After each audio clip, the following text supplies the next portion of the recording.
Students, आज का topic है सीक्वेंस। सीक्वेंस में हम पहले पढ़ेंगे फंक्शन। देखिए, फंक्शन क्या होता है आप जानते ही होंगे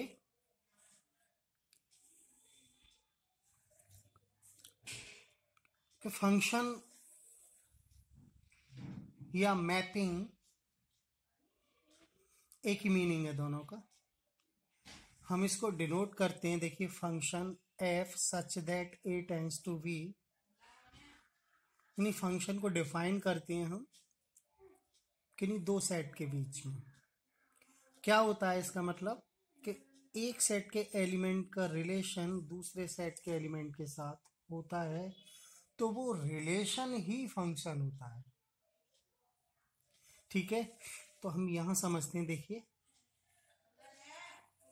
फंक्शन में जो ए सेट होता है उसको हम डोमेन कहते हैं, और जो दूसरा सेट होता है जिसमें क्या होता है, इमेज होती है।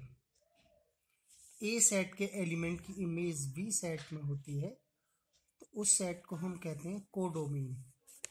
और जो जो एलिमेंट इमेज होते हैं उन एलिमेंट का सेट होता है रेंज ऑफ ए फंक्शन। देखिए, यहां समझिए, एक सेट मान लिया, इसमें कुछ एलिमेंट्स जैसे कि हमने 1 2 3 लिए। सेकंड सेट बी जिसको हम कोडोमेन कहते हैं 2 4 6। तो अगर हम देखें कि 1 का रिलेशन 2 से, 2 का रिलेशन 4 से, 3 का रिलेशन 6 से, तो इस रिलेशन को हमने एफ से डिनोट किया है। तो क्या रिलेशन है इन दोनों में, इन दोनों के एलिमेंट्स में? तो ये 1 है, ये 2 है, ये 4, यानी हम ये देख रहे हैं इस सेट के एलिमेंट इस सेट के एलिमेंट के डबल हैं, यानी दोगुने हैं। जैसे 2 2 जा 4, 3 2 जा 6, 1 2 जा 2। तो इनमें क्या रिलेशन है? डबल का रिलेशन है। तो यहाँ जो एफ एक्स होगा वो कितना होगा? 2x, क्योंकि x का डबल होना चाहिए। x किसका एलिमेंट होता है? डोमेन का। एफ एक्स किसका होता है? कोडोमेन का। जैसे देखिए आप, हम कहें F1 निकालिए, F1 कितना आएगा? x की जगह हम यहाँ 1 पुट कर देंगे, 2 into 1 2, F2 2 into 2 4, F3 2 into 3 6। तो आपने देखा कि जो हमारा सेट V था उसके एलिमेंट्स 2 4 6 आए। तो ए सेट के एलिमेंट का रिलेशन बी सेट के एलिमेंट के साथ डबल का, यानी एफ एक्स कितना होगा? 2x। डोमेन क्या होता है? डोमेन ऑफ एफ अभी हमने बताया आपको। जो ए सेट होता है, जैसे जो फंक्शन है वो डिफाइन है ए सेट और बी सेट में, तो वो डोमेन होता है। तो इसका डोमेन, एफ का डोमेन कितना है? डोमेन में कितने एलिमेंट है? 1 2 3। इस सेट में लिखा तो डोमेन क्या हुआ? ये सेट हुआ। रेंज ऑफ एफ, जो जो एलिमेंट इसके एलिमेंट की इमेज हैं, इमेज प्रतिबिंब हैं। तो 1 का इमेज 2, 2 का 4, 3 का 6। तो ये जो इमेज वाले एलिमेंट्स हैं वो रेंज होती हैं। ठीक है, तो यहाँ हमने समझा फंक्शन, डोमेन और रेंज, कोडोमेन। तो कोडोमेन भी बी है, लेकिन कभी कभी क्या होता है, कोडोमेन में कुछ एलिमेंट्स एक्स्ट्रा होते हैं जो कि सेट ए के एलिमेंट की इमेज नहीं होते हैं। तो जो इमेज नहीं होंगे वो कोडोमेन में तो होंगे लेकिन रेंज में नहीं होंगे। तो रेंज कोडोमेन का सबसेट होता है। अब जो हमारा टॉपिक है सीक्वेंस, ये हम पढ़ेंगे रियल सीक्वेंस।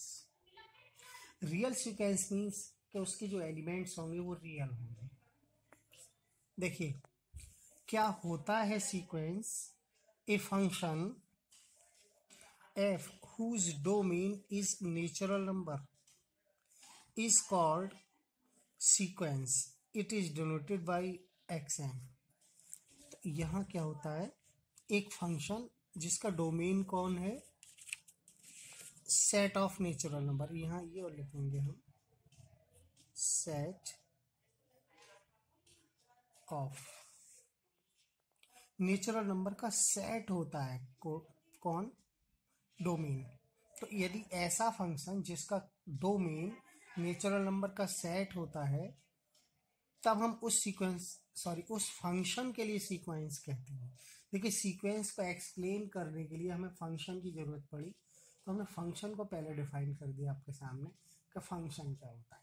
फंक्शन में डोमेन होता है, तो ऐसा फंक्शन जिसका डोमेन नेचुरल नंबर का सेट हो। नेचुरल नंबर आप जानते हैं 1 2 3 सो ऑन डॉट डॉट। तो इस जो सीक्वेंस का जो सिंबल है वो एक्सएन है, एक्सएन, और ये सिंबल आप जानते ही होंगे ये, where x n is nth term of sequence. ये एक्सएन क्या होती है, ये nth टर्म है सीक्वेंस की, यानी nवां पद। आगे देखिए इसके एग्जाम्पल देखें। देखिए sequence x n is equal to 1/n, ये सीक्वेंस का सिंबल है। ये 1/n क्या है, सीक्वेंस का 1th टर्म है। अगर हम ये कहें इसको एक्सपेंड करिए तो n की जगह हम क्या लिखेंगे, नेचुरल नंबर की वैल्यू, जैसे कि 1 2 3 4 सो। तो हमने n की जगह 1 लिखा, यानी 1/1 1/2 1/3। ये जो n है इसके प्लेस पर हम क्या लिखते हैं, नेचुरल नंबर। सो 1/n भी लिखेंगे nth term, so on infinite तक। ये सीक्वेंस है। एक और सीक्वेंस का एग्जांपल, सीक्वेंस को हम दो टाइप से लिख सकते हैं। एक लिस्टेड फॉर्म में, इन टेबलर फॉर्म में टेबल बना के लिखते हैं। एक सेट बिल्डर फॉर्म है जिसको हम क्या लिखते हैं, एक nth, उस सीक्वेंस का हम nth टर्म लिखते हैं, और n क्या होता है, नेचुरल नंबर। Natural number. तो हमने एक दूसरी सीक्वेंस का भी एग्जांपल दिखा रहे हैं, xn इक्वल टू n/n+1। तो यहाँ हम क्या लिखें, सारे नेचुरल नंबर क्या करते जाएं, पुट करते जाएं, किसके प्लेस पर, n के प्लेस पर, क्योंकि n नेचुरल नंबर है। तो पहला नेचुरल क्या होता है, 1, तो यहाँ आ जाएगा 1/2। दूसरा नेचुरल 2 2/3। आप वैल्यू रखते जाइए, सॉल्व करके यहाँ लिखते जाइए। तो ये क्या बन जाएगा, tabular form of sequence, sequence की टेबलर फॉर्म। ठीक है, ये सेट बिल्डर फॉर्म। अगला जो टॉपिक है, अब देखिए सीक्वेंस क्या होती है, ये समझा हमने क्या होती है। एक ऐसा फंक्शन होती है जिसका डोमेन कौन हो, नेचुरल नंबर। तभी तो हम यहाँ पुट करते हैं 1 2 3 सो ऑन, क्योंकि डोमेन के एलिमेंट ही हम पुट करके देखते हैं और सीक्वेंस बनती है उससे, बाउंडेड सीक्वेंस। बाउंडेड मीन्स यानी आप हिंदी में समझ ही रहे होंगे, घेरा हुआ सीक्वेंस। इसका मतलब है ऐसा सीक्वेंस जिसका फर्स्ट एलिमेंट एग्जिस्ट हो और लास्ट एलिमेंट एग्जिस्ट हो, यानी फाइनाइट, तब हम कहते हैं ये बाउंडेड है। ये तो एक ओरली बता दिया, लेकिन हम मैथमेटिकल तरीके से समझें। जैसे कि यहाँ देखें, इसका फर्स्ट नंबर भी लेकिन लास्ट नंबर नहीं है, फर्स्ट नंबर है लास्ट नंबर नहीं है, तो लास्ट नंबर भी एग्जिस्ट हो तब हम बताएंगे। और कैसे हम लास्ट नंबर देखते हैं वो भी हम क्लियर करेंगे।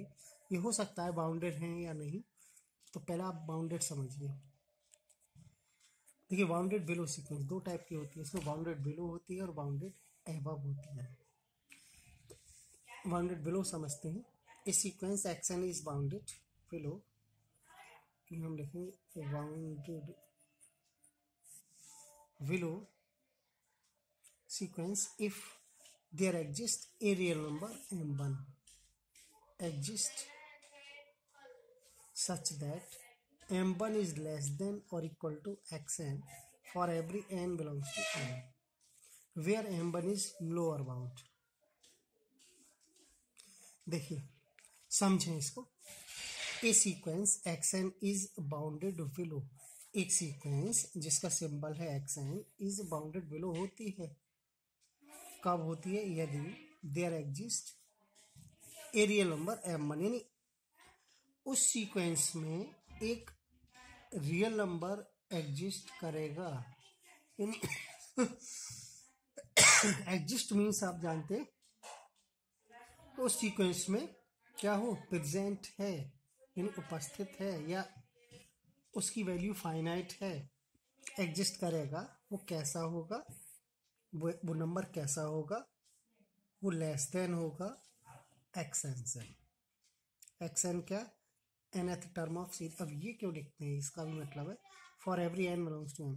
इसको ना सारे एक्सएन से ये लेस होगा m1, सबसे छोटा नंबर होगा, तब हम कहेंगे ये सीक्वेंस बाउंडेड बिलो है, अदरवाइज नहीं। वेयर m1 क्या होता है, लोअर बाउंड होता है। तो एग्जाम्पल्स आपकी समझ में आएगा। देखिए एक एग्जाम्पल समझे। एक हमने सीक्वेंस ली xn इक्वल टू n, इस xn की वैल्यू कितनी है n, हम टेबलर फॉर्म में बनाए 1 2 3 4 सो ऑन। तो हम यहाँ देखें कि ये कैसी सीक्वेंस है, ये टेस्ट करना है हमें। तो हम इसमें देखें कि एक ऐसा नंबर है जो सभी से लेस, यानी सबसे छोटा नंबर है। बाउंडेड बिलो कब होगी, जब सीक्वेंस में एक ऐसा नंबर होगा जो कि सबसे छोटा स्मॉलेस्ट नंबर होगा। तो देखें, देखिए 1 2 3 4, आगे क्या आएगा 5 6 7 8 9 10, आगे सारे नंबर क्या होते जा रहे हैं, इंक्रीज होते जा रहे हैं। तो हम ये देख रहे हैं कि जो 1 जो नंबर है, हमने हेयर m1 इक्वल टू 1 लिया और ये दिखाया कि 1 सबसे छोटा है।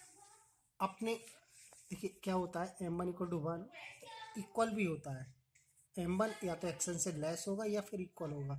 तो m1 1 आया, अब 1 देखें 1 से छोटा है नहीं, 1 के तो बराबर है, 2 से छोटा, 3 से छोटा, 4 से छोटा, सबसे छोटा। इसका मतलब ये हुआ कि ये जो सीक्वेंस है वो बाउंडेड बिलो सीक्वेंस है। देखिए similarly bounded above, same definition is sequence action is bounded above if there exists a real number m2 exists st means such that m2 greater or equal to xn for every n belongs to n। तो केवल ये symbol change हुआ है, less था या greater है, क्योंकि bounded है अब।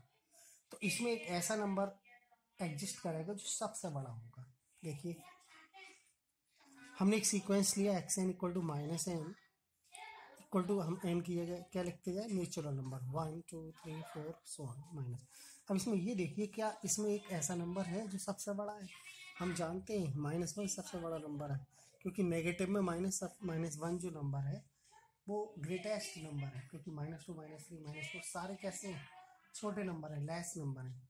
तो ये सीक्वेंस कैसी हो गई, बाउंडेड एबव। ओके।